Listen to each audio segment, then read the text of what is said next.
Tesla, c'était la success story de la décennie. Mais en 2025, la marque est en chute libre, vente en baisse, image écornée, PDG plus que controversé, on peut le dire.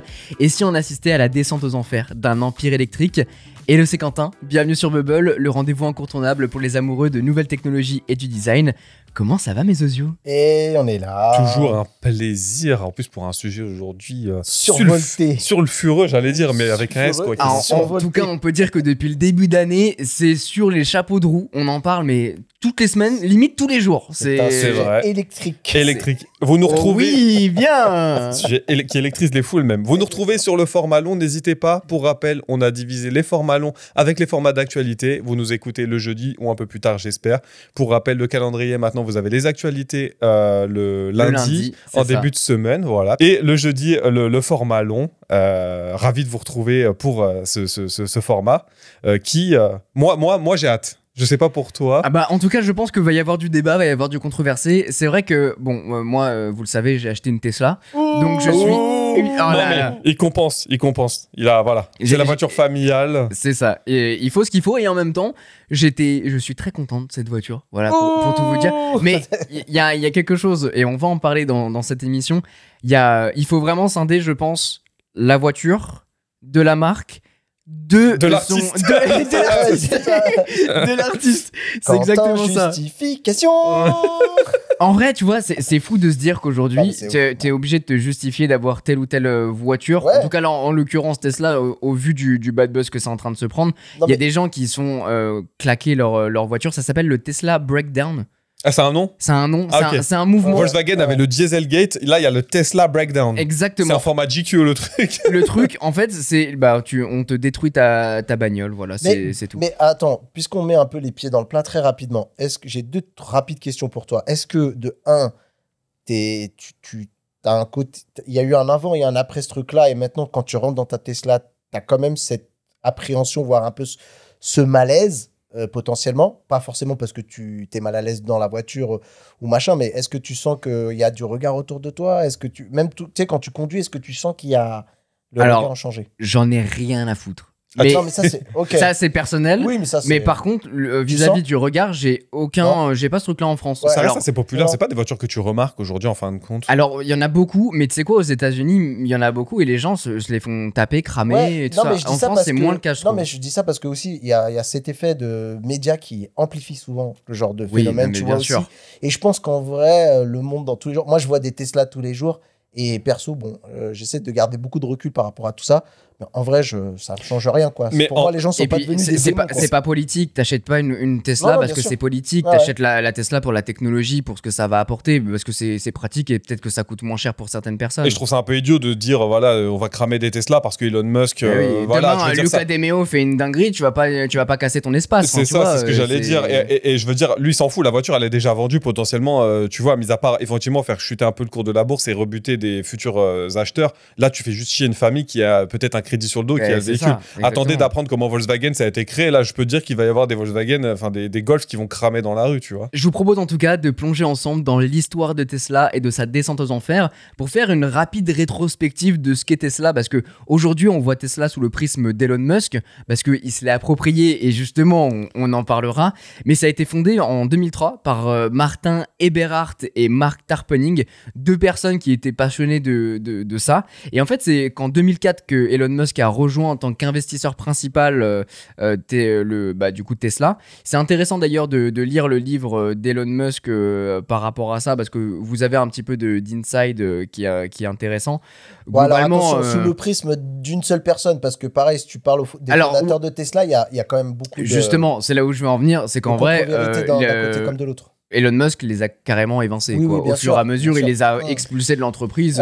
Il les a évincés, mais il a permis aussi de sauver la boîte, puisque encore une fois, au niveau commercial, s'il n'avait pas à l'époque, je crois que c'était en octobre 2008 où il y avait eu la crise financière et que lui, il avait fait la levée de fonds et tout ça, la Tesla, ça aurait été dans une anecdote dans le monde automobile. Ultra bénéfique pour Tesla, pour son développement. Et d'ailleurs, on peut parler de sa première voiture, le Roadster, qui était en fait sur une plateforme de Lotus Elise, qui a été modifiée complètement par Tesla, qui était du coup la première voiture voiture de série 100% électrique utilisant des batteries lithium-ion, parce que c'est vrai que cette technologie de batterie, c'était le plus gros problème, parce que la voiture électrique existe depuis alors, très pour info, longtemps, quoi, les mais- premières voitures, c'était des voitures électriques. Je vous donne l'info comme ça, c'est rigolo. On a toujours pensé au Oui. moteur thermique, Les le toutes moteur à premières combustion voitures, interne. quand tu parles de la création de la voiture, ouais. Ouais, c'était des voitures j'ai vu ça. thermiques et des voitures électriques, il y en avait beaucoup. Il y avait même des municipalités qui s'en servaient, mais c'était les batteries au plomb, c'est-à-dire les mêmes batteries que tu as pour alimenter ton démarreur de ta voiture. Mais juste, alors déjà, ça a 40 km d'autonomie en général, Ouais. donc un trajet aller-retour à la boulangerie globalement. Et surtout que les batteries au plomb, le principal inconvénient, c'est que tu perds globalement 1% par heure de batterie. Ouais, et Donc, puis si c'est jamais tu t'en ultra sers pas- pollué, quoi. Ouais, Tu perds quand même, en fait. Le lithium, ça pollue quand même, mais c'est juste, c'est pas stable Oui. dans la durée. Si elle n'est pas branchée H24, c'est foutu ta batterie. Ouais. Et tu parlais du coup de la Tesla Roadster. À l'époque, les chiffres, ils étaient quand même impressionnants. On ouf. parlait en fonction des phases entre 248 à 288 chevaux pour quand même une autonomie qui était certifiée à 393 km. Ah, moi j'ai 350, ouais. C'est à peu près ça. Moi, c'était sur le cycle EPA. On a peut-être un cycle d'homologation différent. On va pas rentrer dans le détail ici. WLTP. Mais quoi qu'il en soit, pour l'époque, c'était incroyable. Et un châssis de Lotus Elise qui est vraiment une caisse mignonne dans un moteur, enfin dans un véhicule électrique avec ce genre de performance et ce genre d'autonomie, c'était du jamais vu à Ouais, l'époque. Grave. Non, mais Bah, là, très clairement, cette version-là du Roadster, elle a été là pour valider le concept, pour dire Oui, ça et existe pourquoi ça ils sont marche. partis sur cette base? C'est tout simplement pour gagner de l'argent. Justement, c'était l'un des côtés bénéfiques d'Elon Musk là-dessus, c'est de dire, bon, bah ok, on va pas créer une voiture de A à Z. Et c'est quand même fou aujourd'hui de se dire qu'une marque comme Tesla, qui a à peine 10 ans, bon, un peu plus Une maintenant, quinzaine d'années. arrive à être aussi solide, sachant enfin des marques automobiles, on parle parfois en centaines d'années, tu vois, Ouais, c'est bien fou sûr. de se dire du jour au lendemain, globalement, on lance une marque, ce qui est quand même aujourd'hui un peu une généralité avec beaucoup de marques, notamment chinoises, qui arrivent à se Qui lancer arrivent, sur ouais. un marché qui est quand Mm. même solide, même si bon, ils avaient Mais- quand même des bases dans le pays. Mais même BYD, Mais, on l'avait dit, tu vois, on était très étonnés, mais BYD avait 20 ans déjà, tu vois. C'est ça, exactement. Donc Ils ont commencé par c'est la assez batterie. ouf. Et finalement, ce Roadster a servi de preuve de concept pour montrer que les véhicules électriques pouvaient être rapides, sexy et désirables. Pour montrer un petit peu le parallèle, à l'époque, les voitures électriques, bah, c'était de la Prius ou de la Citroën C0. Alors, ouais, C0, oui. Prius, c'était de la version hybride. Hybride. C0, si vous en avez acheté une, je suis désolé pour vous. Je pense que avec celle-ci et la Renault Latitude, que vous avez peut-être oublié parce qu'il y a la Renault Latitude qui est une Samsung Motors rebadgée, qui puait sa grand-mère, parce qu'il n'y a pas d'autre terme. On est à moins de 100 km d'autonomie pour une caisse qui n'a pas de gueule. Je suis désolé si vous en avez une. Par contre, effectivement, la Tesla Roadster, pour mettre la main dessus, on était autour des 109 000 $. Ouais, Oui, c'est- prix d'achat. Après, l'objectif, je pense, de faire une voiture déjà de course et chère, c'est qu'en termes aussi de rentabilité, tu fais plus d'argent sur une voiture. Ouais, mais t'en vends coûteuse. moins. Et t'as des clients plus exigeants. Ouais, Donc, mais je c'est pense un- qu'en termes de chiffres, enfin de bénéfices, tu en fais plus que si tu fais une voiture grand public. Et surtout, ouais. Je pense que c'est Et les d'ailleurs, plateformes c'est ce que- logistiques, faut les avoir à l'époque parce que maintenant, c'est pas un problème avec la C'est- JK Factory, il me semble les que c'est- rachats qu'ils ont fait, mais Ouais, c'est ce que j'avais entendu dans la création de Tesla, moi, parce que j'avais écouté aussi la bio de Elon Musk, où il disait qu'en fait, il fallait en passer par là avant de pouvoir. Parce que l'objectif à terme, hein, c'était de proposer, et on reviendra un peu plus loin dans l'histoire, une voiture accessible.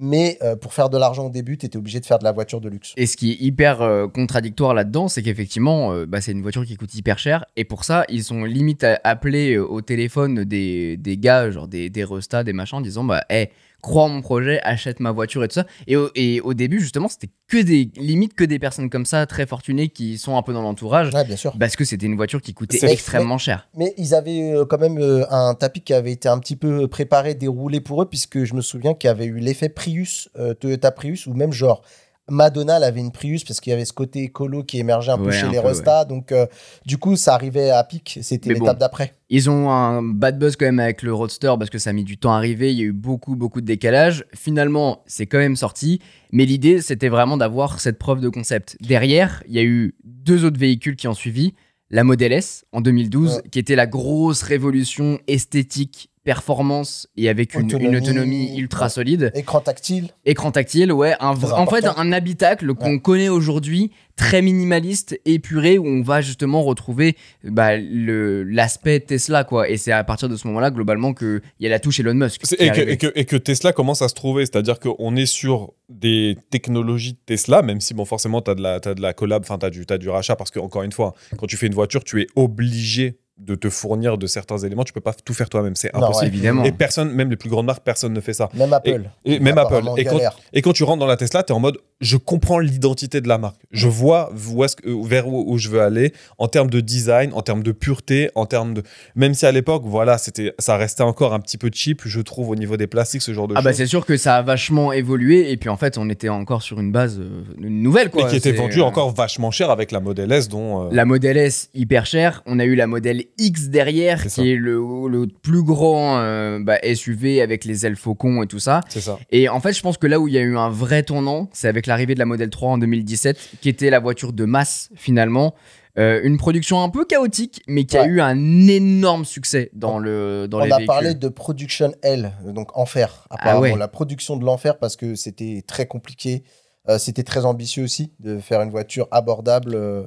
Et Ouais, ouais, vas-y. t'as tout à fait raison. Et ils ont racheté, je rappelle, hein, les usines de. Je crois que c'était Toyota à l'époque qu'ils ont racheté pour genre des usines qui débitent des véhicules à ne plus savoir quoi en faire. Et malgré tout, la demande était tellement forte qu'il y a eu ce que Mathieu et ce que les médias ont qualifié d'enfer de production pour ce modèle-là. Ce que je trouve fou, et vous allez me dire si vous connaissez un identique, mais rien que le fait que de commander sa voiture en ligne, exactement Ouais. comme quand tu commandes un ordinateur ou machin où tu vas configurer ta couleur, tes jantes, et finalement pas grand chose en termes d'options parce que les 3 quarts sont fournis de base, je trouve ça fou et je crois que Tesla était le seul jusqu'à pas si longtemps que ça à proposer une commande en ligne comme Bah, ça et je- à péter le plafond Ouais. en termes de précommande de manière monstrueuse quoi. Je suis pas un expert, moi, dans ce domaine-là, mais je sais juste que de ce que j'en ai entendu, Tesla, c'était quand même une expérience client qui était assez révolutionnaire aussi, ou en tout cas assez unique dans le monde de l'automobile. Et alors, pour apporter mon grain de sel, c'est juste que en fait, cet aspect premium de la commande en mode c'est ta Tesla et tu peux la personnaliser comme ça, c'était quelque chose qui existait pour d'autres marques, notamment Porsche, où Porsche, c'est les pros de l'option et de cette commande-là. C'est juste que le ramener à un quelque prix, chose. En fait, c'est un petit. Moi, je trouve, on en a déjà parlé, je trouve que c'est un peu le Apple de la voiture, dans le sens où ils vont ramener le côté très design, très épuré, très premium, mais qui t'accompagne, qu'ils ont dû se forger aujourd'hui, comment dire, au quotidien de plusieurs personnes qui n'ont pas forcément. Alors, c'est quand même un peu d'argent à mettre pour un véhicule neuf, Oui, certes, quoi et qu'il ça en soit. démocratise un peu Et ça a plus. vachement démocratisé l'aspect premium, la commande. Porsche le faisait déjà à l'époque. Et la manière, mais ça reflète, en fait, ça a participé à l'aura que Tesla a aujourd'hui de communication très léchée, d'interface très épurée. C'est sûr que, et ça se ressent dans d'autres aspects de la marque. C'est sûr que Tesla, en termes d'esthétique, bon, soit on aime, soit on n'aime pas. J'ai l'impression que c'est vraiment noir et blanc. Il n'y a pas de oui, peut-être, un petit peu. Il y en a qui soit adorent le côté t'adores. minimaliste. C'est ça, et t'en exactement. as qui détestent le côté minimaliste. Et c'est entre ça. deux, t'as pas l'acheteur pragmatique. Toi, tu fais peut-être un peu plus partie des acheteurs pragmatiques, mais En vrai, moi j'aime bien l'intérieur et si je l'ai choisi, c'est aussi parce que alors, c'est surtout pour la voiture. L'intérieur, au final, tu l'as un peu par défaut, mais en vrai, moi j'aime beaucoup le côté propre, esthétique. Tu vois, en fait, t'as rien, mais t'as l'essentiel. Tout, tu pilotes absolument tout Ouais. avec l'écran et en ça c'est absolument génial quoi. Ouais. Il y a un vrai confort Alors en fait que d'utilisation. Il y en a qui disent que c'est dénué de. Et- tu vois. exactement. Moi, j'ai mon pote David Noguera que je salue, qui lui peut pas voir cet intérieur parce qu'il dit que ça manque de caractère. Ouais, c'est de- aseptisé, t'as aseptisé pas de ouf, grand ouais. chose. Ça fait un peu voiture no-name pour certains. moi, je suis Ouais. entre les deux. Tu vois, je trouve que c'est un caractère qui quand même fait référence vraiment à la marque et qui n'existait pas avant. Pour autant, la qualité des matériaux, c'est ce que je disais tout à l'heure, je trouve ça un peu cheap. C'est-à-dire que je comprends l'idée, mais dans la réalisation, je trouve qu'il y a quand même des loupés. Mais par rapport à ce que je disais sur les acheteurs pragmatiques, tu vois, il y en a très peu qui l'achètent pour bénéficier du réseau de supercharge, tu vois. Bien Il y a sûr, des gens, ouais, ils ouais. achètent une gueule, ils achètent une aura. Il y a peut-être le prix, qu'il y a eu un moment qui était intéressant avec tous les bonus que tu pouvais avoir pour l'achat d'un de leurs véhicules, mais t'as personne qui a dit je veux ça parce que à l'heure actuelle, en termes de gamme, bah il y a rien qui est proposé sur un équivalent en termes de prix. Bah, c'est un peu compliqué. En tout cas, après la modèle 3, il y a eu la modèle Y. Et bah là, c'est la voiture en vrai, ça a été un succès. que tout le monde a finalement. Enfin, tout Oui. le monde, entre guillemets. Mais en tout cas, ça a eu un succès colossal. Est-ce C'est que- la familiale électrique. Et ouais, voilà, c'est ce que j'allais vous dire. Est-ce que c'était. Moi, c'est un peu comme ça que je l'ai ressenti, la modèle Y. C'était. Tout le monde était content de la modèle 3, mais disait, moi, je veux un SUV. Je pense que c'était la réponse que tout le monde attendait. Bah, en tout cas, c'est la réponse que moi j'ai eue. Ouais. Clairement, j'ai vu la modèle 3, j'ai fait ouais, franchement, c'est une belle voiture. Mais On franchement, l'avait testé ensemble, il y a en le plus. haillon, C'est une voiture qui est ok, t'as de l'espace, c'est une américaine, machin. Mais moi, en vrai, dès que je bouge, j'ai 1 milliard de trucs à prendre quand je pars en vacances, quand tu vas C'est un quand truc je qui me vais rend chez mes fou, parents, tu vois, la machin. famille, Les ouais. gens qui achètent des SUV pour le format SUV, ça me rend fou. Je vais Mais faire moi, un débat dans le moi, débat, mais moi, j'adore ça. mais on va se battre. On se dit, là, mais je tous dis les sortir jours, du tous les podcast, jours. mais les 3 volumes, je trouve ça magnifique. Je sais, c'est pas pratique. Le coffre, il n'y a pas d'espace. Mais pourquoi autant les gens, ils veulent des SUV parce que c'est haut, parce que nu, ça a une impression de sécurité. Non, parce que c'est on va se l'espace. battre. Rendez-vous à L'espace Gare qu'il y du a Nord. dedans. En Rendez-vous à vrai, Gare du Nord. rien que pour l'espace qu'il y a dedans, moi, je trouve ça vraiment trop cool. Pourquoi t'achèterais pas un Scénic pour l'espace qu'il y a dedans? Mais parce que je veux pas la Un gueule Renault d'un Espace, Scénic. on est d'accord. Donc t'as acheté le SUV pour la gueule, t'as confirmé ce que je voulais dire. On peut enchaîner sur le sujet. Bah, Ouais. pour la gueule, pour la praticité. Oui, c'est et puis vrai. en vrai, ce qui est fou, c'est qu'en France, on n'a pas vraiment l'habitude de ça. La première fois que je suis monté dans la Tesla, je me suis rendu compte à quel point les Américains sont gros. Mais, non, mais, On vous embrasse, hein, les Américains qui nous écoutent. je vous adore, je vous Grand adore. respect. Rappelez-vous qu'en Mais- plus, on a une audience aux États-Unis. c'est vrai. Non, mais en vrai, Springfield, je Ils on trouve est sont ça là. bien fou. larges. Je trouve ça fou parce que les véhicules, dont la modèle Y, sont adaptés pour toutes les morphologies, mais c'est à ce moment-là que tu te rends vraiment compte qu'il y a une différence de proportion et d'américanisation de la voiture, de l'habitacle. Imagine Les un mec sièges comme moi. sont très J'en grands. mets 3 dans le Mais dans le mec, siège moi, conducteur. la première fois que je suis monté dedans, je me suis dit, mais vraiment, c'est fou la place qu'on a.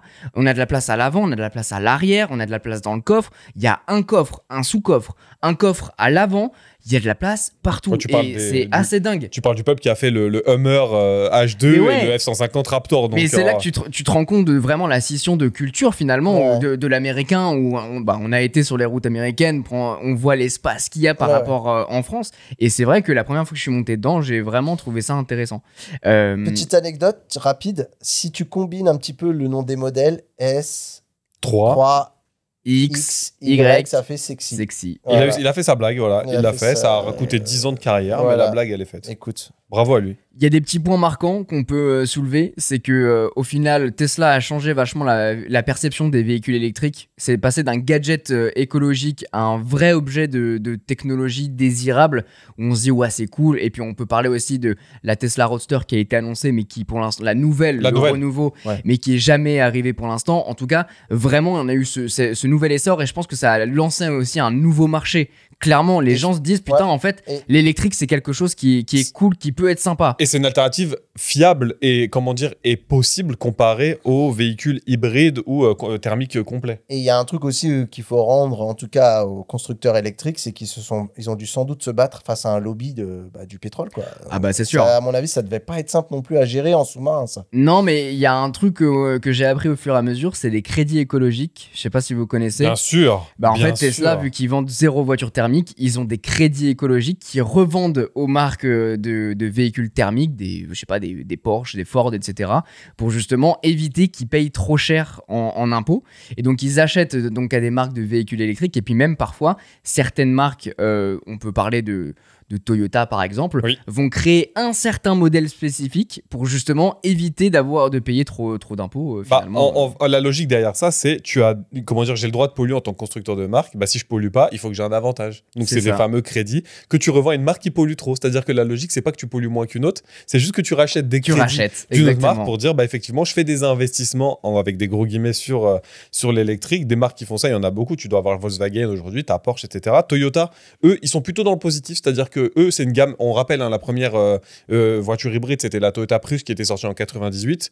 Donc eux, l'hybride, ils connaissent, ils font quasiment que ça. Et c'est pour ça qu'ils sont permis de sortir une toute thermique un peu rigolote. Une bombinette. La Toyota Yaris, pardon, Yaris, GR. GR pour Gazoo Racing, qui est comme un petit peu le AMG de Mercedes, le Alpine de Renault. Enfin, c'était plutôt le Renault Sport à l'époque, mais voilà. La Et petite tu sais, griffe la sportive. dinguerie, c'est que tu parlais justement de ces crédits Écologique, ouais. écologiques, Les mais crédits ils CO2. appellent ça crédit carbone. Et ben apparemment, Tesla vend aussi ses crédits carbone à d'autres constructeurs européens pour les aider à éviter de payer des amendes. Ouais, C'est ça, ouais, c'est ça, ça. c'est exactement ça. Exactement. C'est une dinguerie. Et on va peut-être rentrer dans le vif du sujet, mais je voulais parler d'un truc. J'ai vu une news passer, je voulais vous la partager.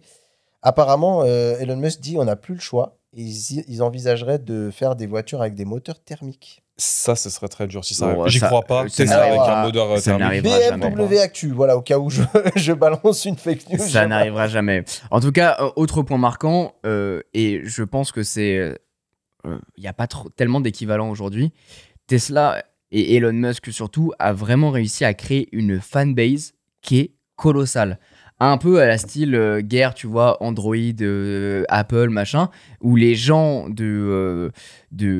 qui aiment les Tesla en parlent autour d'eux. Il y a une sorte de bouche à oreille, il y a l'espèce de marketing zéro pub, Oui. parce que en fait, tu vois zéro, il y a rien, c'est de la communication à la Musk, où les clients deviennent vraiment des ambassadeurs. Ouais. Je trouve ça assez fou et j'arrive pas à trouver un équivalent dans le domaine de l'auto aussi percutant que ça. T'avais Porsche à l'époque, les Porschistes avec les gens qui n'achetaient que des 911, pardon, ouais. t'avais les clubs des 911. Dans le moderne. Mais là, à cette échelle-là, Non. je trouve ça assez fou. Il n'y a aucun budget publicitaire qui a été dépensé. Et ce qui nous permet de rentrer un petit peu dans le concret avec la valorisation boursière qui a été complètement délirante pour une marque auto. Tesla valait plus que Toyota, le groupe Volkswagen, GM réunis. En janvier 2020, Tesla vaut 85 milliards de dollars. En 21, donc un an plus tard, en janvier 2021, Tesla vaut 850 milliards, pardon. Ah ouais, donc quand même. Ouais, quand même. Respect. Pour qu'en novembre 2021, ils atteignent leur prime, Tesla atteint une valorisation record de 1240 milliards de dollars. On se rend pas compte, mais c'est l'équivalent du second, troisième, quatrième et cinquième consortium de véhicules mondial réunis pour atteindre la valorisation de Tesla. C'est ça, Toyota, c'est Pour 250 milliards. Pour une marque qui a une vingtaine d'années. Après, le truc pour moi, c'est encore une fois, c'est des chiffres qui sont un petit peu malheureusement jetés comme ça en pâture et qui n'ont pas de réel Ancrage. C'est ouais. de la spéculation, on est tout à fait d'accord. On est vraiment, je trouve, aujourd'hui dans un ère de l'émotionnel. C'est-à-dire qu'en Bien fait, sûr. tu vas pouvoir valoriser une boîte simplement sur l'aura de quelqu'un, sur l'aura d'une technologie. Sur les croyances. C'est comme aujourd'hui, même l'IA, tu vois, il se pose beaucoup de questions sur est-ce que le concret de l'IA, notamment, je sais que tu vois, les entreprises ont beaucoup d'attentes en termes de promesses liées à l'IA. Et aujourd'hui, elle est un petit peu valorisée. Alors là, c'est pas vraiment en bourse, mais tu vois, en termes de hype. Aussi, même en bourse, avec Allez, Nvidia et tout ouais, ça. voilà, tout ça est valorisé par de l'émotionnel. C'est vraiment, aujourd'hui, on est dans un moteur de la bourse qui joue beaucoup sur les Je émotions. suis tout à fait d'accord. Et là- Ouais. Dans et là un où sens c'est comme fou- dans l'autre, Et là d'ailleurs, où on c'est va le voir. fou, c'est que c'est vraiment. Comment dire, c'est autour de la personne, c'est autour d'Elon Musk. C'est Là où ça. avec l'IA, c'est plus le concept. Mais il y Là, a t'as plusieurs SpaceX, choses. Ouais. t'avais X, du coup, où là, c'était un petit peu yo-yo. Mais je rappelle que c'est pour ça qu'il a été obligé d'acheter ex-Twitter, puisqu'il avait dit j'achète. En fait, il a dit non, j'achète pas, et ça avait tué le cours de la bourse de Twitter.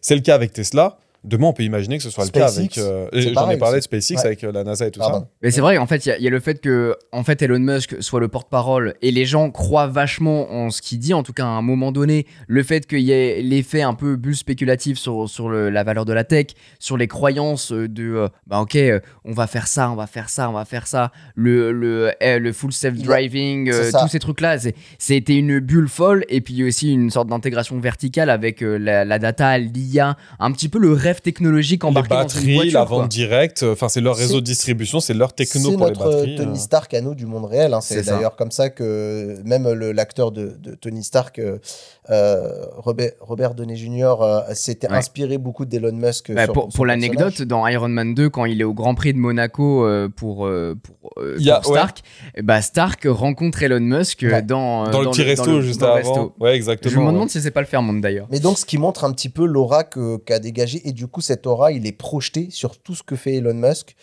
Et comme tu le disais, avec des annonces et parfois même des délais qui sont complètement fantasmagoriques. Mais ça Sur marche. le roster Pour qu'on certains, attend ça encore. marque. Ouais. Mais on va en parler dans la dernière partie de l'émission.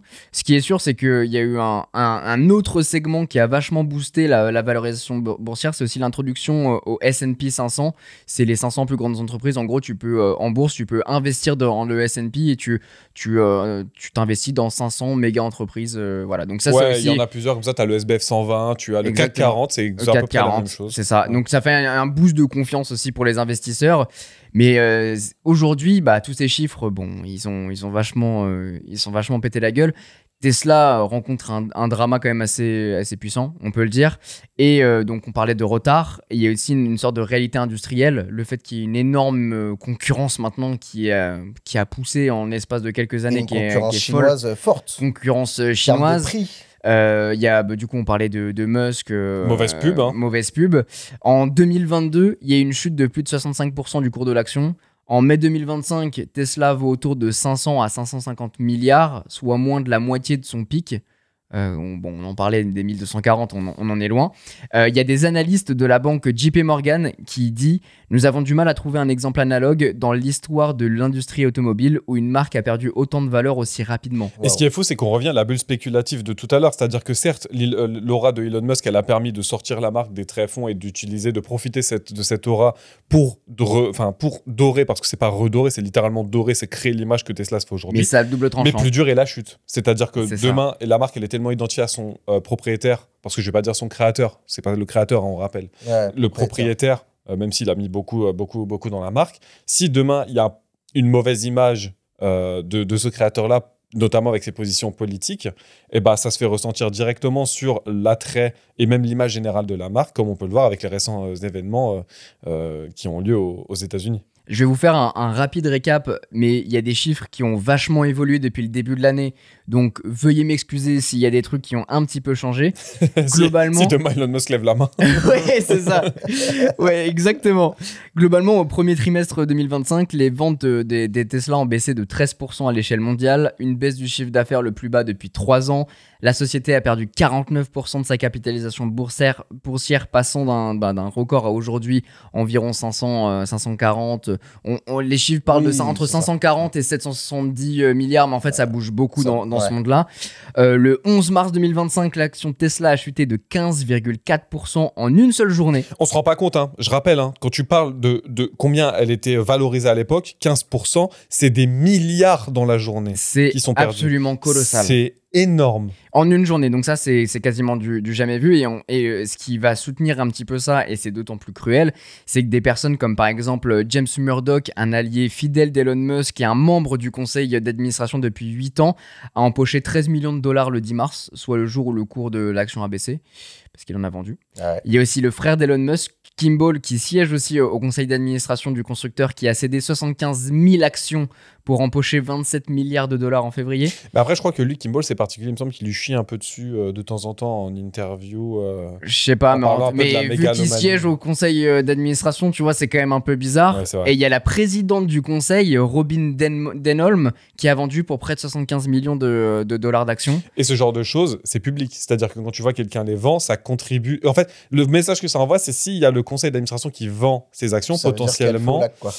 Bah ouais, voilà, c'est qu'il y a une perte de confiance et dire bah je vais garder un petit peu les œufs, je vais les prendre dans mon panier, tu vois. C'est ça. Il y a justement un analyste de la société de recherche Morningstar qui s'appelle Seth Goldstein qui a dit même si une vente ne signifie pas nécessairement qu'un dirigeant ou un membre du conseil d'administration a une opinion négative sur la perspective de l'entreprise, cela peut vouloir dire qu'il pense que le prix de l'action est juste ou même surévalué. Donc ça montre quand même au sein de l'entreprise que, en fait, bon, les plafonds, et on t'en parlait un peu Mathieu, c'est que bah, c'est parfois trop, parce que juste tu te bases sur une idée, sur de l'émotion, sur ça. Quoi. C'est du pur trading. C'est du pur trading. Ça vaut beaucoup d'argent. Je vais vendre maintenant. Alors comme il l'a dit, certes, c'est pas forcément qu'on n'y croit pas, mais c'est juste qu'à ce moment-là, on estime que c'est un pic où je peux me faire de l'argent. Ça peut être utilisé pour son personnel, enfin son gain personnel derrière, ou peut-être pour investir dans d'autres projets. Ouais, tout à fait. Il y a un truc intéressant, je sais pas si vous le saviez, mais c'est qu'il y a eu aussi un désengagement des investisseurs et notamment des fonds de pension comme celui du comté de List ou Pennsylvanie qui ont cessé d'investir dans Tesla. Ah non, ça je ne savais pas du tout. Non plus. Alors autant je savais que les États-Unis par exemple par le biais de la NASA avaient un contrat avec SpaceX et donc du coup finalement les États-Unis aident SpaceX à se développer pour aller plus loin, autant des États investissent dans une marque comme Tesla, c'est assez dingue. Investissement, je savais pas. Je sais que tu as des aides de certaines régions ou quoi pour dire les véhicules électriques, si ça pollue moins, on va encourager le renouvellement du parc en donnant des aides. Par contre, des investissements, c'est-à-dire investissement, c'est que tu achètes des bouts de la boîte. C'est ce que ça veut dire, des investissements. Après, c'est les Américains, ça me choquerait pas que, tu vois, pour essayer ils essaient de tout rentabiliser. Moi, ça tu vois, genre un peu comme si en France, la région Île-de-France investissait dans une boîte pour gagner de l'argent. Mais c'est tellement américain. Ça ils le font, c'est vrai. Mais pour le cas d'un consortium, dans une boîte comme Tesla, enfin, je veux dire, c'est comme si la région Île-de-France. Ils achetaient Kellogg's demain. Investissaient dans Free, enfin, tu vois, c'est assez dingue. Mais ça poserait des soucis souci de, voilà, Ouais, bah, en c'est termes d'éthique et tout ça, quoi. un peu, Enfin, je trouve, c'est clair. Et surtout qu'ils ont quand même des projets de continuer à faire comment dire, du développement pour comment dire, la fourniture que ce soit des batteries ou des véhicules en eux-mêmes avec l'ouverture des nouvelles gigafactories en Inde et au Brésil. C'est-à-dire que malgré les axes de développement, ils se disent, bah non, on va quand même reculer un petit peu, tu vois. C'est ça. après, avec on va dire l'ambiance géopolitique qu'il y a en ce moment, et puis, tu vois, c'est-à-dire que même Trump, il a un peu tiré contre Elon Musk avec les taxes, notamment. Où, Bien sûr. avec Trump le lui a Doge. dit, tu vois, Le lui a Doge. dit, faut reculer au niveau des taxes parce que tu vas nous mettre un peu dans la mouise. Et on n'en a pas parlé, mais c'est vrai que c'est peut-être une manœuvre politique alors l'État de Pennsylvanie, je ne sais pas comment il se situe au point de vue géopolitique comparé à la nouvelle, comment dire, la nouvelle direction de la politique de Trump et de l'organisme qui gère du coup le Doge.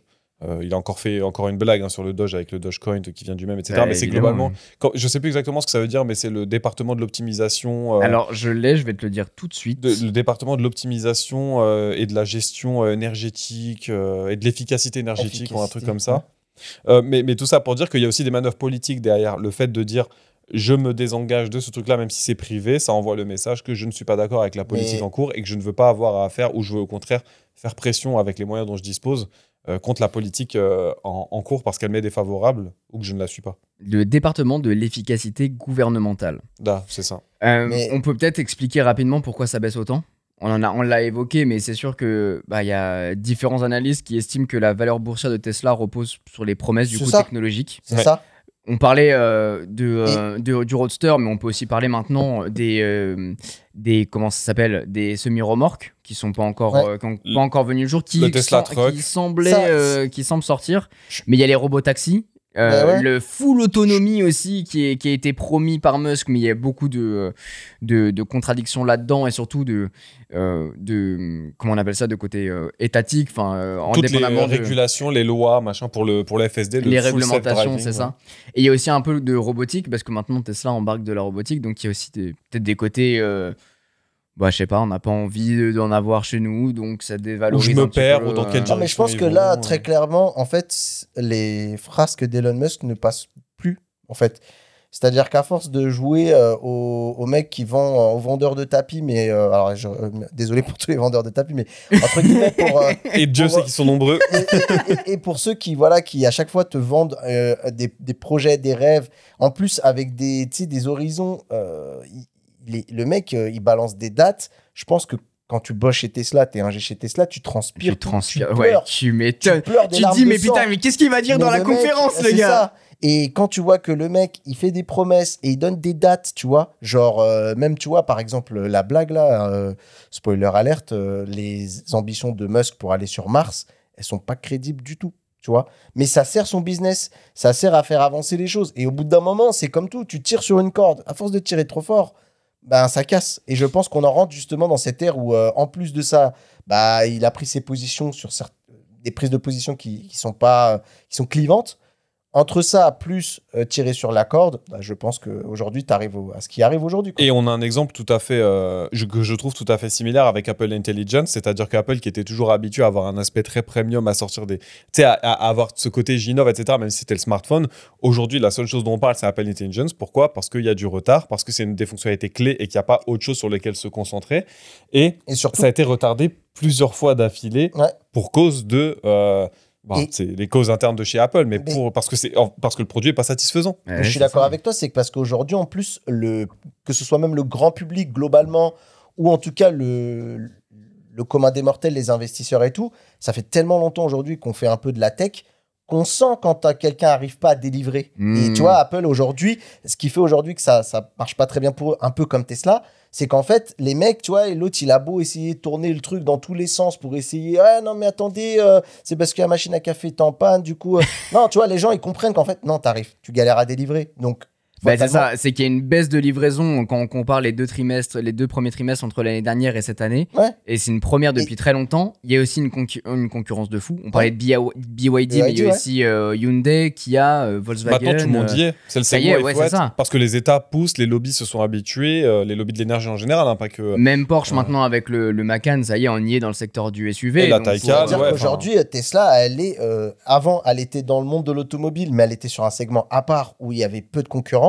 aujourd'hui, elle se retrouve dans le marché de l'automobile comme tous les autres. Et il y a un tout le monde truc y est, quoi. fort, et pour le coup, je sais pas si j'avais pas le recul ou pas, mais en tout cas, ça m'a un peu frappé quand j'ai vu ça. Il y a aussi des gens qui signifient qui parlent du design qui est vachement figé. Oui, Mais c'était une volonté C'est vrai. à l'époque. Ben, c'était c'est une ça, volonté. en fait, pour moi, il y a deux choses. Aujourd'hui, quand tu veux vendre un produit, soit tu vends un véhicule que tu vas renouveler presque tous les ans pour gagner de l'argent, soit tu vas avoir un logiciel qui est payant pour justement avoir, même si la voiture est figée, pouvoir te rémunérer par rapport à ça. Sauf que en fait, Du point de vue du vendeur, tu parles. du Hein. point de vue du vendeur, Ouais, tout à fait. Pas de aujourd'hui, l'acheteur. Tesla, non. Aujourd'hui, Tesla est arrivé avec une voiture qui est censée être pérenne sur au moins 10 ans, ce qui est absolument pas ce qu'on privilégie quand on est une entreprise, puisqu'en fait, la voiture, elle reste immuable. Ça veut dire que pendant 10 ans, le client, tu vas le bloquer. Va rien avoir d'autre. Il va pas vouloir revenir, tu vois. Alors, ça dépend. C'est-à-dire que tu vas te retrouver dans un cycle où, en admettant qu'il y a des nouvelles Tesla qui sortent, tu vas vendre l'ancienne comme tu le vendais ton iPhone et tu vas faire bénéficier quelqu'un de la technologie précédente, quitte à avoir les mises à jour futures, pour toi te diriger vers le nouveau modèle. C'est ça, mais sauf que le nouveau modèle, quand tu regardes le modèle 3 qui est sorti en 2017, le nouveau, il a est pas sorti changé. en 2023. Ouais, Donc en fait, si la seule mise à jour, c'est la tablette à l'horizontale ou de la verticale, ça fait chier de remettre 40 000 balles de plus. Je suis d'accord. Sur le papier. Donc en fait, ils veulent pas faire revenir non plus certains clients d'une certaine manière. Après, il y a aussi des logiciels que tu peux payer, donc pour aller plus loin sur l'écran principal, pour avoir des données de trafic, pour profiter de certaines applications. Tu vas avoir superchargeur un peu plus rapide. Après, même pas. Non, ça tu l'as par défaut. Tu l'as sur toutes? Tu l'as sur toutes par Ok, défaut. D'accord. Et après, tu vas aussi avoir en payant que je réfléchisse. J'ai peur de dire une connerie. Mais je l'ai oublié, tu vois, c'est arrivé, c'est parti. Il y a des Et trucs puis, payants en ça plus. revient. Écoute. Et tu vas avoir, tu vas avoir le pilote automatique. Oui, Enfin, la conduite autonome. La conduite La autonome conduite qui n'est pas une autonome, conduite autonome. Inch'Allah, Tu vas c'est le pouvoir payer 3 800 € pour pouvoir utiliser ton clignotant et le déporter. On l'avait testé avec Ouais. Mathieu, c'est de la grosse douille parce qu'il Attends. faut avoir en France une certaine législation de distance réglementaire entre le véhicule d'avant et le véhicule après. Donc globalement, il faut limite 150 mètres et 150 Ouais. mètres devant et derrière pour pouvoir le Wow. faire. Donc autrement dit, ça ne marche jamais. Et tu peux payer 7500 ou 7800 le full self-driving qui est en bêta du coup, qui n'est pas une conduite autonome, mais par contre qui te permettra de t'arrêter au feu rouge et de redémarrer. Un feu Attends, rouge t'es ou un mauvaise langue. T'as aussi l'amélioration du 0 à 100 Non. qui est payant. Ah oui. Qui est payant. Oui, c'est ça, tu De l'achètes 3 séparément. secondes 9 à 3 secondes 2, je crois, un truc Alors comme moi, ça. Je sais plus je l'avais exactement, pris, mais- je crois qu'on est passé de 4 secondes 8 à 4 secondes 2 ou un truc comme Je ça. trouve, enfin, sur le papier, je trouve que c'est une folie de Et- faire payer. Et je crois que c'est pas donné en plus, c'est genre entre 1000 et 2000 balles, je crois, pour gagner 0,5 secondes. Je trouve que Je c'est une sais plus dinguerie. combien j'avais payé. Je sais plus, mais Pour moi, j'ai quoi qu'il- 350 Quoi qu'il en soit, en payer tête, pour ça, mais- c'est une mais douille. ouais, Livre-le c'est avec la bonne. Et il y a un vitesse. truc aussi également, il y a des choix discutables en termes de stratégie qui est très centré américano-américaine. On a un modèle dont on n'a absolument pas encore parlé, c'est le Cybertruck, qui par exemple en France n'est pas vendable. Complètement. Et il y a un gros problème médiatique aussi Si c'est autour pas du même en Cybertruck. Europe qui soit pas vendable. Donc du coup, tu te prives quand même d'un marché. C'est ça. Il se 350 prive millions d'un marché, mais en même temps, il y a eu des retards énormes aussi Oui, sur le truc. de fiabilité. Des problèmes de qualité finition. aussi, Ouais. de finition, c'est ça. Contrôle Où qualité. apparemment, t'avais des plaques qui se décalaient, donc tout était pas bien. Et ça, c'est un gros problème quand même sur les Tesla. Même sur la mienne, je le vois, il y a des bordures qui bougent avec le temps, c'est insupportable. Et au final, un prix qui est quand même un peu élevé. Mais bon, ça après, c'est les lois du T'avais marché. des problèmes mais, même de sécurité, au-delà du fait qu'aujourd'hui, il n'est pas vendable à la fois pour un problème d'encombrement en France, parce que, je sais pas, si vous l'avez pas vu en vrai, je vous assure que la photo rend pas image à la taille du truc. c'est C'est gigantesque. gargantuesque Ah ouais, en termes de vraiment. taille. Ouais. Comment dire, si vous tapez un piéton demain à 50 km/h, vous le coupez en deux tellement le métal est saillant. C'est une folie. Et je sais pas, il y a une vidéo marrante que j'avais vue la dernière fois où le mec il mettait, tu sais, une saucisse, une knacky ou une carotte quand le coffre se ferme. Ah oui, il se ferme. Ça l'a ouais. sectionné.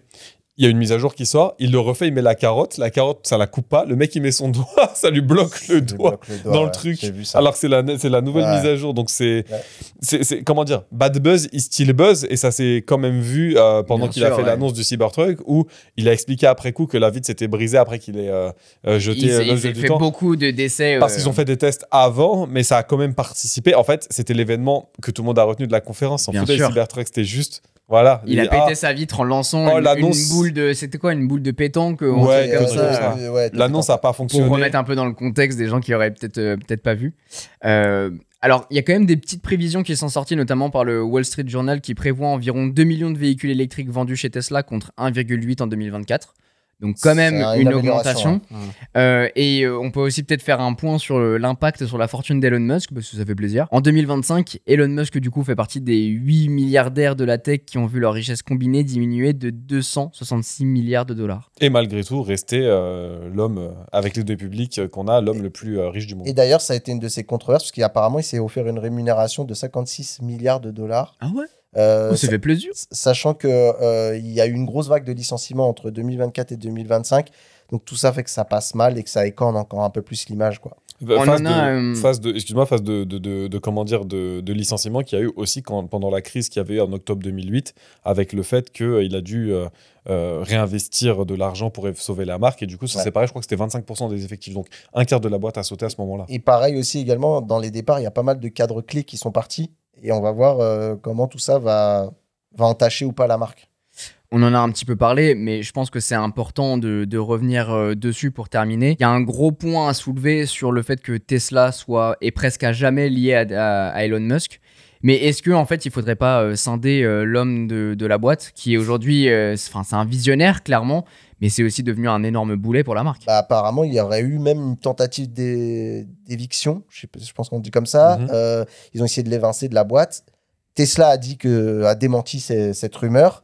Mais apparemment, en interne, il semblerait que ils ont essayé de le remplacer parce que ils s'en sortent plus. Donc la marque, elle est tellement écornée et elle est tellement liée à ça. Et je sais même pas moi aujourd'hui si ça va suffire à stopper l'hémorragie. Même si pour moi, globalement, tout ce qu'on a dit, juste mon bilan là-dessus, c'est pas forcément la chute. En tout cas, c'est, on va dire, un recalibrage de la valeur réelle plutôt de la marque. Plus que vraiment, tu vois, quelque chose qui était vraiment à son prime et qui a chuté. Non, c'est une correction, on va dire. La bourse a dit, OK, maintenant, on a un bon recul sur cette marque. On sait ce qu'elle vaut vraiment. On la remet sur sa valeur réelle aujourd'hui, avec aussi les difficultés que ça entraîne au même temps. En plus, j'imagine quand même, avec un petit peu d'image entachée à cause de Musk. Mais je ne sais pas si ça suffirait, moi, aujourd'hui, en bougeant Musk de sauver la marque. Ouais, en vrai, je pense pas. C'est ça. Je pense pas. Et puis aujourd'hui, c'est le mec qui a redoré le blason de Tesla, qui en a fait devenir quelque chose, qui a fait des investissements de fou au début. Enfin, c'est 6,5 millions de dollars dans Tesla pour devenir président du conseil d'administration. Il y a eu des difficultés financières, on en parlait, mais ensuite, il a vachement innové. Et en fait, les promesses qu'il pouvait dire au début, en fait, il y en a quelques-unes qui ont quand même vu le jour, avec la Model 3, la Model X, la Model S. Enfin, il a amené sur le marché des véhicules qu'on ne connaissait pas avant et qui ont créé en fait une nouvelle catégorie sur le marché, créé une communauté aussi absolument dingue autour de la marque. Mais c'est sûr que, en fait, il y a à la fois les promesses déchues qui ont joué un rôle sur Tesla, et aussi du coup sa polarisation politique. C'est un peu le syndrome Dr Jekyll et Mr Hyde, c'est-à-dire que le mec il peut autant à la fois fasciner par le côté dingue, et il faut des gens un peu comme ça qui soient un peu fous et même parfois qui poussent les curseurs très loin, quitte à survendre des choses, parce que en même temps c'est grâce à ces gens-là qu'on arrive à dépasser des limites. Et je plains ceux qui, des fois, bossent avec ces gens-là. Il faut arriver à suivre la cadence. Mais en même temps, forcément, dès que ces gens-là partent en cacahuète, aussi parce que aussi surmenage du taf, tu vois, est-ce que c'est quelqu'un qui est pas psychologiquement un petit peu atteint par tout ce qu'il fait? Je sais pas combien d'heures il doit dormir, ce mec-là, ou quel doit être l'équilibre de sa vie entre le travail et le boulot, sachant qu'il y a une époque où il voulait forcer les gens, quand il y avait le Covid, à les faire revenir au bureau obligatoire. Il voulait les faire travailler le week-end et tout. Tu vois. C'est intéressant ce que tu dis, parce que j'ai récupéré un truc de nos confrères chez France Inter qui ont interviewé un salarié en fait du siège des locaux à Saint-Ouen, qui sont ainsi de Tesla France en plus. De Tesla France. Et apparemment, je vous mets la citation exacte, c'est: on nous met la pression en nous disant tout simplement, si vous parlez, on vous vire. Donc vis-à-vis des récentes situations, On reçoit un mail au moins une fois par semaine nous rappelant les règles pour discuter en public de Tesla, que ce soit avec des amis ou avec des journalistes.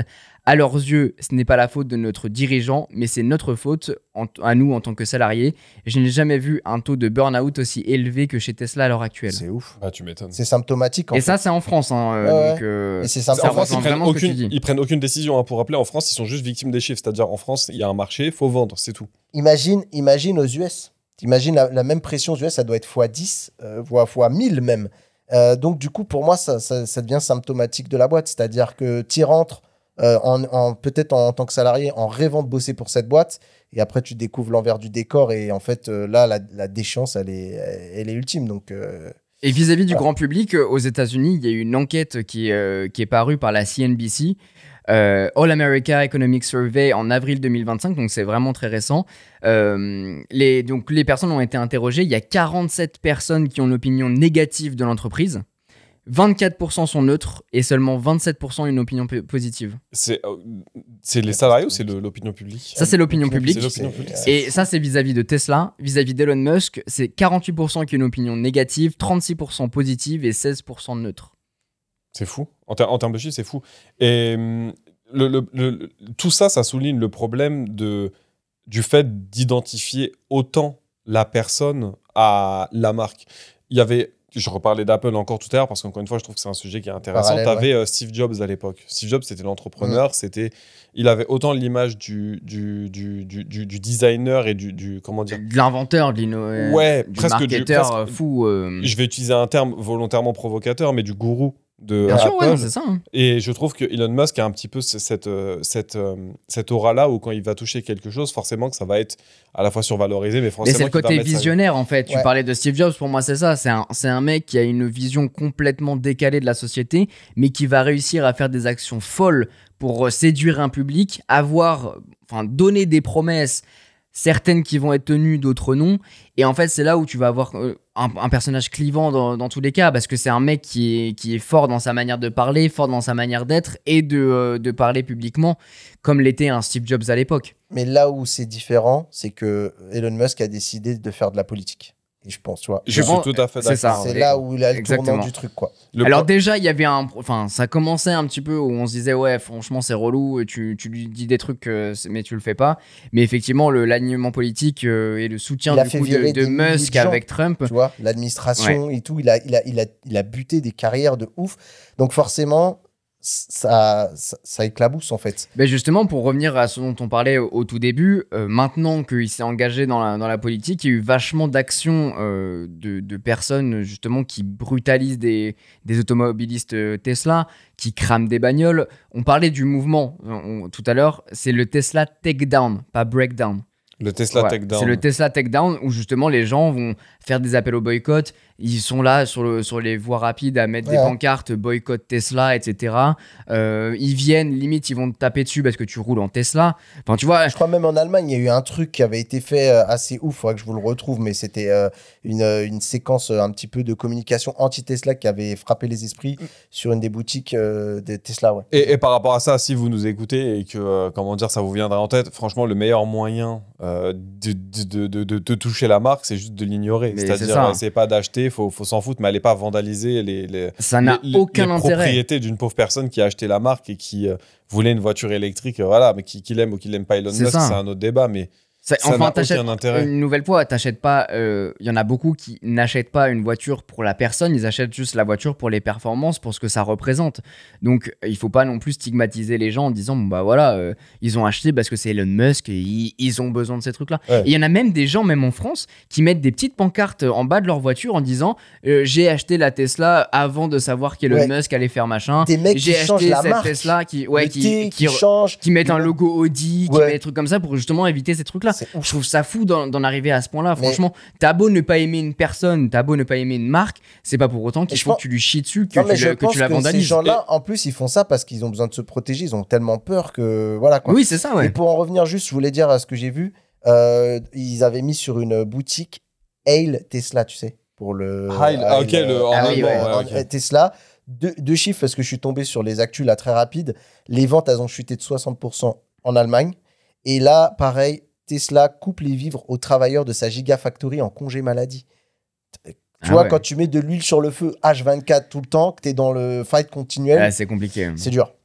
On peut parler peut-être rapidement de la réaction de Musk vis-à-vis des événements. Il a annoncé réduire un petit peu son implication politique. Et il faut savoir quand même que pour un mec comme ça, avec un ego aussi surdimensionné, s'il en arrive là, c'est que c'est chaud. Et même lui a commencé à dire, et à voir même son partenariat avec Trump, son action politique, à voir ça vraiment en défaveur. Il s'est dit, qu'est-ce que j'ai été me mettre dans ce bourbier, quoi. Exactement. Et puis il y a aussi un engagement envers Tesla. Malgré les controverses, Musk voudrait continuer de jouer un rôle actif dans le développement de nouveaux produits technologiques pour l'entreprise. En fait, tu sens qu'on arrive à un tournant où le gars se dit « Merde, j'ai commencé à prendre un mauvais tournant. Voilà où on est aujourd'hui. Il faut que je me reconcentre sur l'essentiel qui est son entreprise. » Et peut-être qu'il va se lasser du projet Tesla, parce que Tesla, on se rend pas compte, mais c'est rentable que depuis 2022, si je dis pas de bêtises, parce qu'avant, la marque, elle perdait de l'argent, elle survivait grâce aux différents investissements, injections, ventes. Je suis pas sûr parce que, tu sais, il est dans un mood où lui, il veut sauver l'humanité, tu vois. Ouais, mais entre guillemets, Tesla, il l'a sauvé, là, il est en train de lui faire du mal. Donc potentiellement, si demain, son cheval de bataille, ce sera plutôt la robotique ou ce genre de choses, peut-être laisser un peu les rênes de Tesla, garder le truc en supervision pour sachant qu'il a d'autres entreprises. On parlait de Neuralink dans l'épisode précédent, SpaceX. Mais aujourd'hui, ce qui rapporte de l'argent, ce qui va rapporter de l'argent, ça va être Tesla. X, je sais pas exactement les chiffres, mais c'est principalement issu d'annonces, donc des publicités. Au-delà de ça, faut quand même, pour financer d'autres projets, il faut quand même avoir des sources de revenus quelque part. Et tous les États, tous les organismes ne peuvent pas financer de la recherche, donc il faut quand même trouver de l'argent. Et les fonds colossaux qui ont été investis pour Tesla, maintenant que c'est rentable, peuvent servir à ce genre d'investissement. Il y a un des signaux qu'on va voir si ça va avoir un effet positif potentiellement, c'est qu'on sent que ça, en fait, on le sait, sa mission auprès du gouvernement, elle est en train de se terminer. Il va être écarté. Et apparemment, il y a même de l'eau dans le gaz entre Trump et lui. On va voir comment cette relation, elle va tourner. Si demain, il va pas devenir anti-Trump, il va retourner sa veste, ça, on ne sait pas parce qu'il est capable de tout. Mais quoi qu'il en soit, déjà, la fin de sa mission auprès du gouvernement, on va voir si le mal qu'il a fait, il est trop profond et c'est mort. Et pour moi, il a fait virer des gens. Qu'on soit d'accord ou pas avec le fait que c'était une bonne action pour faire tu vois, des économies. Effectivement, des fois, il y a de l'administratif, il y a du bullshit job, etc. Peu importe. Mais qu'on soit d'accord ou pas, on va voir si le mal qu'il a fait, il est trop profond et du coup, ça ne sauvera pas. Et même en sortant de Tesla, c'est mort dans le film, comme on dit.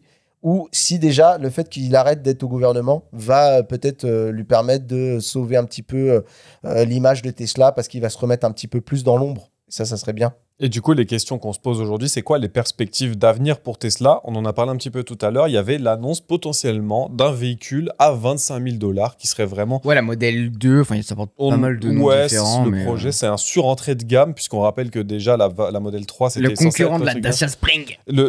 Alors, même pas, parce que c'est quand même un peu plus cher, mais potentiellement de l'espèce de pick-up Amazon... le Slate de Jeff Bezos. Dont on a parlé dans l'épisode de la semaine dernière, si je dis pas de bêtises. Sachant que ce modèle-là, il serait conditionné à une réduction des coûts de production de ce véhicule-là à 37%. C'est-à-dire qu'il y a 37% des coûts pour fabriquer le véhicule, que ce soit la main-d'œuvre, les matériaux, les matières premières, ce genre de choses, l'assemblage, qui doivent être réduits. On doit aller chercher 37% de ce coût-là. Donc une pièce qui vaudrait 100 € doit coûter 63 € demain pour que ce soit crédible. On se pose des questions puisque sur les livraisons du premier trimestre de 2025, il y a eu quand même une baisse de 13%, on en a parlé tout à l'heure sur les livraisons. Et potentiellement, ce modèle-là, très entrée de gamme, quand tu veux faire de la masse comme ça, c'est que tu es une marque qui a généralement, t'es en perte. Ouais. Donc, tu es obligé d'aller chercher vraiment beaucoup de clients pour les ramener un petit peu dans ton panier. Pourquoi pas en vrai, hein, mais moi, je pense que si... Je pense pas que ça soit ça qui va sauver la marque, perso. Mais... Moi, une des choses qui pourrait potentiellement sauver la marque, je sens qu'il y a une bataille autour des constructeurs, que ce soit chinois et même de Tesla, sur la livraison du full self-driving, quoi, de l'autopilote. Ouais. Tu penses que c'est un vrai sujet, ça ? En tout cas, c'est un plus pour les véhicules. En tout cas, je pense que si on passe ce cap et qu'ils arrivent à délivrer et à, entre guillemets, à montrer patte blanche et pas à feinter avec comme ils ont fait des fois où ils ont un peu truqué certaines démonstrations et tout, et que là, ils arrivent à montrer patte blanche, ça va permettre en tout cas de donner du sursis à la marque, je pense. Potentiellement. On l'a annoncé aussi tout à l'heure qu'il y avait le robot taxi, potentiellement en 2025. Ça fait partie des annonces qui sont liées au full self-driving, à savoir que le principe, c'est d'avoir un taxi où il n'y a pas de chauffeur, c'est ça. autonome, Et Je attends, pense qu'on est dans du vent parce qu'en 2025, même si c'est que aux Il y a US, trop je de vois pas sur réglementation. quelle planète. et en Ça, le plus, problème. Même aux US où il n'y en a pas beaucoup, du coup, enfin, où il y en a moins dans certains États où justement ils font les tests. Pour Et ce j'ai genre de plus les véhicule. prix en tête, mais il annonçait des prix au kilomètre, genre délirant, genre ça coûte rien quoi. Donc ça c'est pareil, grosse promesse de Mais genre c'est, des coûts. À San Francisco, aujourd'hui, il y a des voitures. Oui, oui, tu avec prends, enfin, Waymo t'as et des, tout ça, ouais, là, t'as des t'as Mais Jaguars t'as qui des opérateurs tournent, derrière. T'as des opérateurs quand t'as des problèmes qui sont en capacité avec des télécommandes Ouais. de contrôler Oui, le oui, contrôle à bien distance. sûr. T'avais Mais- eu les livraisons même de Domino's pendant un moment où tu commandais Oui, des c'est vrai. pizzas et c'était la voiture qui te les ramenait. C'est Moi vrai. pour moi c'est toujours pareil, c'est que oui il y a la promesse technologique, mais il y a aussi les promesses de coût. C'est-à-dire que le mec il est là en train de te dire on va délivrer ce truc extraordinaire, hein, et ça va coûter que dalle. Et ça se rajoute Ça, à toutes les problématiques, je rappelle, auxquelles les constructeurs sont dépendants. C'est-à-dire que demain, tu sors une voiture, on en a parlé, tu as le choc piéton, faut pas mourir dans la voiture, tu as la ceinture, Mais tu il y as a- il y a l'airbag, trop- faut que oui. tu fabriques un airbag. Et c'est juste la législation aujourd'hui, pour moi, c'est ce qui bloque le plus. Tu peux pas internationaliser un véhicule sans qu'il soit conforme partout. Et aujourd'hui, c'est le Et- plus gros problème en fait. Et quid de l'assurance? Parce que avant, tu pouvais mettre en défaut le conducteur. Là, s'il n'y a plus de conducteur, c'est l'entreprise qui. Imagine combien qui tu va- payes l'assurance pour te dire demain, il y a une nouvelle fonctionnalité qui sort et c'est pas le conducteur qui conduit. L'assurance, ça veut dire pas de souci, monsieur, mais votre assurance, ça va être 2000 balles de plus par an. Après, le Tesla Cab, je suis pas sûr que le grand public va se l'acheter dans un premier temps. Je pense qu'à la limite, c'est des compagnies de taxi, tu vois, qui Ça les fait prendront. partie des annonces qui potentiellement peuvent participer à la surévaluation ou la décote ou la calotte de Tesla. Et surtout, et encore une fois, il y a peut-être au-delà de la calotte, il y a même la carotte, parce que Musk, il n'arrête pas de faire des prédictions sur des temporalités qui sont les siennes et qui sont juste impossibles. En fait. C'est vrai. Et ça se continue du coup dans comment dire, dans l'effort qui est fait pour continuer la production des véhicules et réduire les délais de livraison, avec notamment les gigafactories qui sont en construction en Inde et au Brésil. Ils en ont même une à Berlin, apparemment, et ça galère de ouf là-bas. Bah, bref, Berlin, ils tournent au charbon encore, donc l'Allemagne, donc je sais pas comment ils peuvent charger leur voiture. Bref, ça c'est un autre c'est un autre débat. Encore, on rentre dans la politique. Et ces gestes-là viennent du coup en aide à la pression de tous les constructeurs chinois et les géants européens américains. Tu parlais de BYD, on parlait de Hyundai, on parle de Toyota. Aujourd'hui, c'est comment dire, là où Tesla, ils étaient quasiment tout seuls sur leur segment, aujourd'hui, il y a des alternatives qui commencent à être de plus en plus crédibles et qui n'ont Complètement, pas bien sûr. l'aura d'un Ouais, ouais. Musk derrière elle. Il y a aussi le côté confiance entre une marque américaine et une marque chinoise. Je sais que parfois, il y a de Ouais, l'appréhension mais- de partir chez l'un ou chez l'autre. Je suis d'accord. Je suis d'accord, le problème c'est qu'il y a la réalité, c'est le prix. Aujourd'hui, voilà, on Bien sûr. galère, Ouais. le pouvoir d'achat il est. Mais il est- BYD, c'est pas beaucoup moins Non, cher que en Mais vrai, après, t'as ouais. des Xpeng, t'as des J'ai- Polestar. C'est ça. J'ai voulu en prendre une et en fait, en plus, on m'a fait une ristourne et même avec la ristourne, j'ai dit bon, c'est mort dans le film. Ah Ouais. ouais. C'était 36 000 balles, tu vois, pour un SUV. Le CLU. Le CLU, ouais, le DMI. Donc, moi, je voulais l'hybride. Je voulais pas une 100% électrique. Pareil. Ça reste quand même des. Et pourtant, genre, c'est censé être moins cher que l'électrique. Et bah, ça reste. quand D'ailleurs, même ouais, des ça prix. me fait poser la question. Vous, de votre côté, vous êtes partisan du tout électrique si demain, on vous dit, t'as le choix d'acheter une voiture électrique, est-ce que oui, non Dans mon usage. Alors, C'est intéressant. Je prends un peu d'auteur sur la question, c'est-à-dire qu'aujourd'hui, on te Non, vend prends pas de l'électrique hauteur. comme la. J'aime bien les voitures qui font boum boum pam pam. Moi, je suis un singe. Clic, pam, pam, pam. Je veux pas réveiller les voisins, grand respect aux voisins, mais quand je roule, je veux crac poum poum. Je veux avoir l'armée de Tchétchènes dans le coffre qui tire à la AK-47.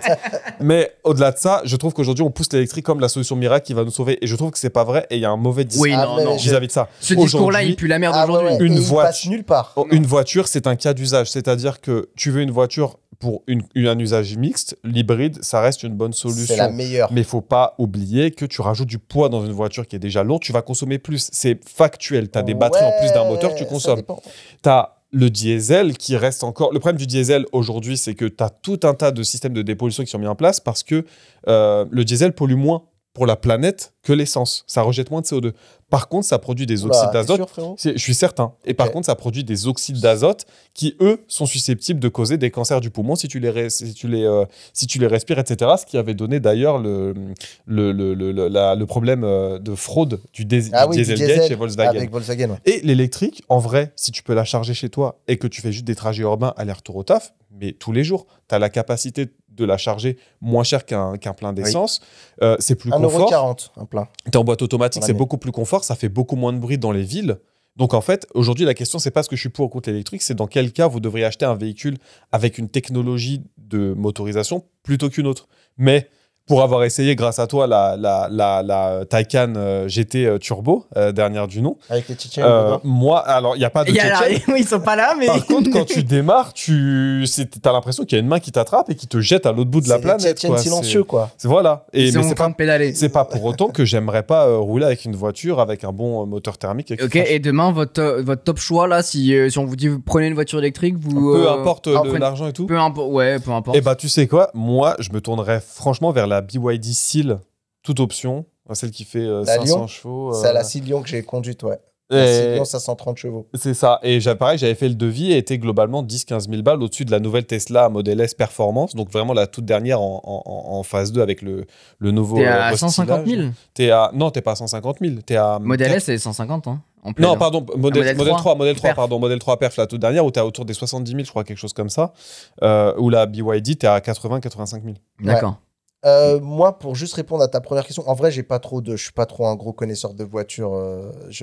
Là, je découvre un peu parce que avec la chaîne, j'ai des petites propositions pour aller tester, notamment BYD avec qui ils me sollicitent, donc c'est cool. Mais pour répondre à ta question, pour moi, ouais, on a un peu foiré le film. Je pense qu'en vrai, si je devais revenir en arrière et prendre les décisions, j'aurais pas forcé tout au tout électrique. J'aurais fait un passage en douceur en hybride rechargeable. Parce qu'aujourd'hui, moi, je parle avec beaucoup de gens et tout le monde fuit l'électrique. Ah Voilà. Ouais. Moi, je parle avec des gens, ils y croient pas du tout à ton histoire. Notamment les personnes qui font des paris Porto en voiture.